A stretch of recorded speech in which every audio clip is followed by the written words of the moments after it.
C'est une information que nous avions évoquée au moment de la chute de Raqqa en Syrie, la fuite possible de combattants de Daesh et de leurs familles. Cette fuite a en fait été organisée. Un convoi transportant plus de 4000 personnes a quitté le fief des djihadistes le 14 octobre. Un accord avait été passé entre belligérants avec l'assentiment de la coalition. Maryse Burgot. Un long convoi de camions dans les rues dévastées de Raqqa. Nous sommes le 12 octobre. Quelques jours avant la chute du fief de Daesh. Ces hommes en armes sont évacués, visage le plus souvent dissimulé sous des foulards noirs. Qui était dans cet impressionnant convoi? Les chauffeurs des camions en question ont la réponse. On leur avait dit qu'ils transporteraient 4000 civils.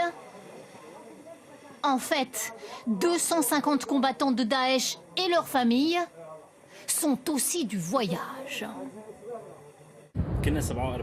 Il y avait 47 camions, 13 bus et certains combattants de Daesh avaient leur propre véhicule. Notre convoi faisait 6 à 7 km de longueur. Selon ces témoins, des combattants étrangers, dont des Français, sont aussi à bord.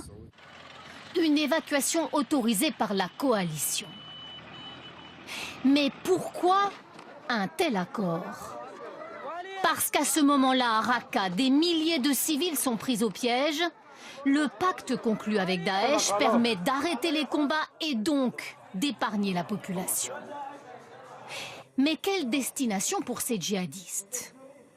Le convoi se dirige vers l'est, vers des zones sous contrôle de l'organisation État islamique. Certains ont-ils réussi à aller plus loin, vers la Turquie, la porte d'accès vers l'Europe? Peu probable, disent les experts. La frontière entre la Syrie et la Turquie est aujourd'hui l'une des plus surveillées au monde.